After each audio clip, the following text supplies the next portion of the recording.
Metodologías de diseño de base de datos. Una base de datos correctamente diseñada permite el acceso a información exacta y actualizada. Esto quiere decir que una base de datos tiene que estar en un constante mantenimiento, o que es lo mismo actualizarla cada cierto tiempo, para que la información nunca deje de ser correcta o actual. El proceso de diseño de una base de datos se guía por los siguientes principios. El primero de ellos es que se debe evitar la información duplicada o redundante, ya que estos malgastan el espacio y aumentan la posibilidad de que se generen ciertos errores e incoherencias. El segundo principio es importante que la información previa de la base de datos sea correcta, ya que si no recogerá información falsa y por tanto las decisiones que toma a partir de esos informes estarán mal fundamentadas. Un buen diseño de base de datos es aquel que divide la información con tablas basadas en temas para reducir los datos redundantes. Ayuda a garantizar la exactitud e integridad de la información. Satisface las necesidades de procesamiento de los datos y de gestión de informes. El diseño de base de datos se descompone en tres etapas: diseño conceptual, diseño lógico y diseño físico. Un modelo conceptual es un conjunto de conceptos que permiten describir la realidad mediante representaciones lingüísticas y gráficas.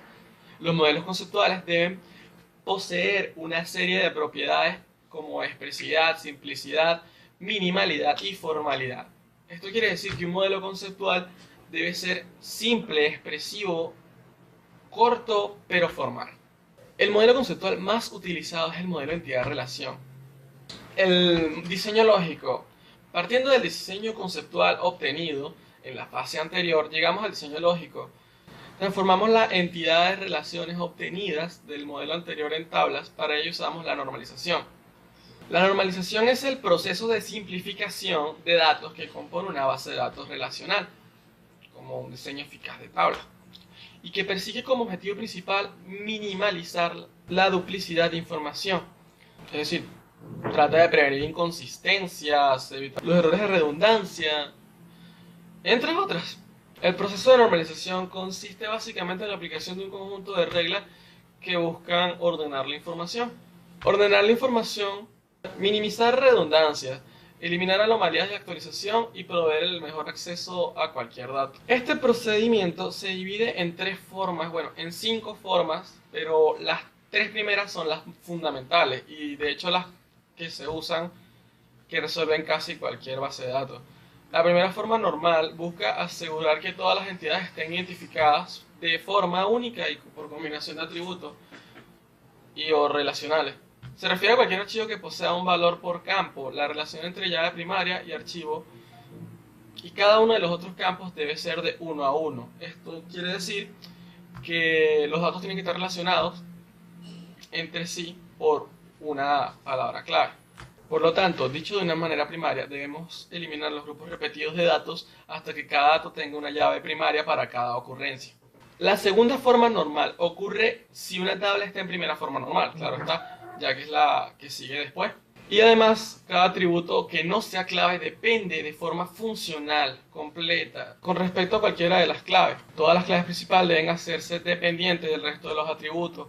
Si hay atributos que dependen solo de la parte de la clave, entonces esa parte clave y esos atributos formarán otra tabla.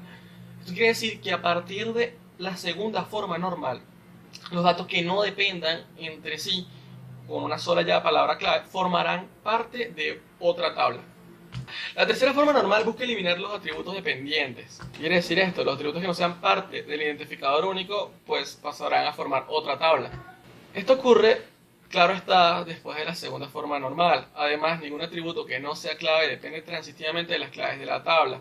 En otras palabras, no ocurre cuando algún atributo depende funcionalmente de atributos que no sean clave.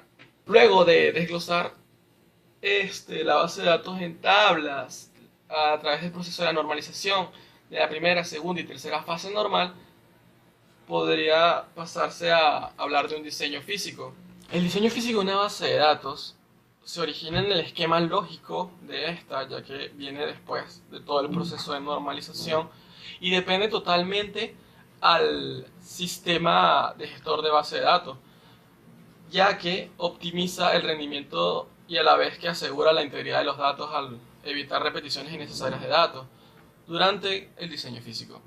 Se transforman todas las entidades de tablas obtenidas anteriormente. Las tablas pasan a ser filas y los atributos en columnas, generando el esquema físico y final de una base de datos.